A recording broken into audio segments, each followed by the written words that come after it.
un viatge de coneixements, de perspectives i maneres de veure el nostre negoci, a vegades més properes a la nostra, a vegades una mica més allunyada. Jo crec que ja que estem aquí un nodrit grup d'empresaris, de gent del sector, escoles, institucions, que puguem compartir, que al final, avui en dia, jo crec que el sector particular crec que pot ser molt més fort si compartim i no pas ens aïllem. Tenim un repte que és identificar palanques, drivers, projectes, grans reptes, el que ens convingui dir, però identificar quins són aquells elements que poden ser acceleradors del creixement y de la competitividad de nuestro sector. Que lo que está claro es que hemos de tener una línea editorial, ¿vale? Es decir, yo de qué hablo, de qué no hablo, qué toco, qué no toco. Los medios de comunicación tienen líneas editoriales. Hemos dicho que entendamos las marcas como medios. Ya no solo te hablo de vendo un mando. Yo te cuento cosas, soy un medio de comunicación y tengo una línea editorial. ¿Hablo del Barça o no hablo del deporte? ¿Hablo de los conflictos políticos o no hablo de ellos? Y cuando yo consumo una marca de moda, no solamente consumo un producto, consumo un imaginario, unas ilusiones, unas experiencias. Estamos viendo también cómo algunas marcas lo que están haciendo es ofrecer microsuscripciones de contenido, de lo que llaman brand entertainment, que es entretenimiento de marca, para que tú de repente pagas y dices, ostras, estoy pagando y puedo tener en directo pues una video call donde están los directores, los diseñadores y tal, y puedo hablar con ellos, ¿no? Entonces, se están abriendo micromundos que no solamente son productos, sino que son contenidos, son experiencias y que también forman parte del universo de la marca. Hi ha una necessitat latent molt rellevant ara és carbon footprint, materials, d'on venen, qui els ha saps, fair sourcing, que jo, el dia que ho sàpiga, entre dos assets, triaré aquest.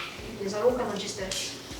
La nostra qualificació és potser la vostra història d'on ve, o també qui és el dissenyador, d'on se ha construido. La referencia que utilizamos siempre es la referencia al option paralysis. Y hay tantas opciones que encontrar lo que quiero es muy complicado. Entonces es cómo creamos herramientas para que una persona sea capaz de descubrir más allá de lo que conoce en su círculo muy cercano. Y precisamente todo lo que construimos con Camila va en ese sentido, en dar herramientas de conocimiento para empoderar al cliente a elegir bien y encontrar lo que quiere, sin saberlo a veces también. Crec que tenim això, que estem una mica farts, els que som d'aquí, Barcelona, creativitat, però no, en realitat és un motiu. Crec que se'ns identifica globalment per la nostra creativitat. Quan destaquen els nostres cuiners és per ser més creatius. Diria que fins i tot quan guanyem jugant a futbol és perquè som més creatius. O sigui, la creativitat és allò que ens identifica. I moltes vegades no la posem en valor o la donem per feta. Penso que hi ha alguna cosa que hem de canviar, que és que industrialment serem molt més forts si col·laborem. Serem més competitius globalment i segurament no arriba. Hi ha aprenentatges d'uns que ajuden als altres, però hem d'estar disposats a no veure el nostre veí com l'enemic. La sostenibilitat per mi només es medeix amb xifres, amb números, no es medeix amb paraules. És així. Consum d'aigua, consum elèctric, CO2, això són números. La millor forma de ser sostenible, això és un missatge per a les marques, com ho veiem nosaltres, la millor forma per ser sostenible com a marca és produir el que la gent vol. Crec que es pot innovar moltíssim en teixits, en materials, en innovar la pell més sostenible de totes, però si aquells recursos naturals s'utilitzen per una pell, que aquesta pell es fa una sabata i aquesta sabata està en un magatzem que no es ven mai i ningú l'utilitza, això no és sostenible. Les fibres, per exemple, més naturals són les que menys vegades poden recircular-se també, no? Llavors intentem fer fibres naturals, però el lino, és molt difícil després tornar-les a filar, no? I en canvi agafem matèria reciclada d'altres indústries, com ara és el ripet, no? Que estava de moda, però clar, aquest pes el necessita la indústria de l'alimentació, estem fent que pugi el preu d'un material que necessita una altra indústria. Llavors, el reciclatge és molt complex. Les coses són impossibles fins que deixen de ser impossibles. Exactament. Ja fa 20 anys no hi havia manera de treure robotitzadament les fornitures d'una camisa, i ara sí, es fa d'una manera eficient. Fa 10 anys no es podia identificar les fibres de 40 prendes per minut quan passaves per un robot de selecció, i ara sí, el reciclatge químic avui dia és antieconòmic, perquè és una bestiesa sideral, quan fins que deixi de ser-ho. El tema és invertir correctament. Jo sempre faig un símil amb el que et costa un advertising offline a un high street, per exemple, que al final la tenda és una línia de venda, però a la mateixa vegada tens un cartell 24/7 que està generant marca en certa forma. El que passa que jo veig que hi ha poca preocupació industrial, poca preocupació per la sostenibilitat. És a dir, l'aigua se n'ocupen les marques o ens n'ocupem la indústria?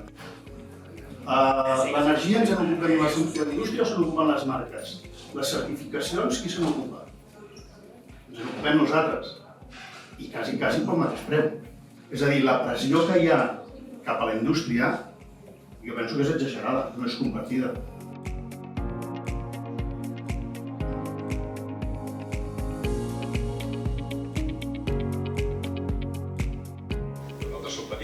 Hem de crear un relat que realment ens doni una personalitat diferent. I el nostre producte, la moda, quan diem Barcelona, no acaba de vendre a Barcelona. Per tant, hem de reinventar aquest concepte de Barcelona i reexplicar la nostra moda, el nostre disseny, a partir d'algú que és un lloc on hi ha explosió de creativitat i, sobretot, el que hem de fer és explicar-ho amb exemples. El que sí que és veritat és que la qualitat és durabilitat. O sigui, fabricar qualitat, o sigui, ara venem qualitat, fabriquem qualitat i no la sabem vendre. Aquest és el plantejament, o sigui, nosaltres el que som és moda, disseny, alimentat des del concepte Barcelona Indústria Creativa i la nostra moda és de qualitat perquè és durable i per tant és sostenible. I aquest és el nostre posicionament. Hi ha un món de moda glamour i un món de fast fashion preu. Però hi ha un món de moda, qualitat, sostenible. I aquest és el relat que entenem o que enteneu que és un espai de posicionament, de projecció, que pot ser relevant en el mercat.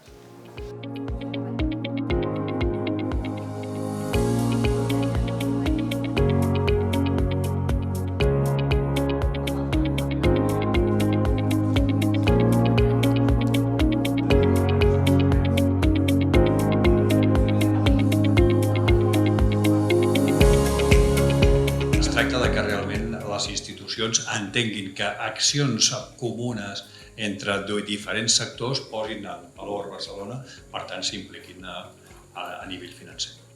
No vamos a cambiar el mundo de un día al otro. Lo importante es empezar a reconocer nuestro impacto negativo, y todos tenemos un impacto negativo, ser consciente de ello y también ser consciente de nuestro impacto positivo. Tomar pequeños pasos cada día. Creo que eso es muy importante para todos.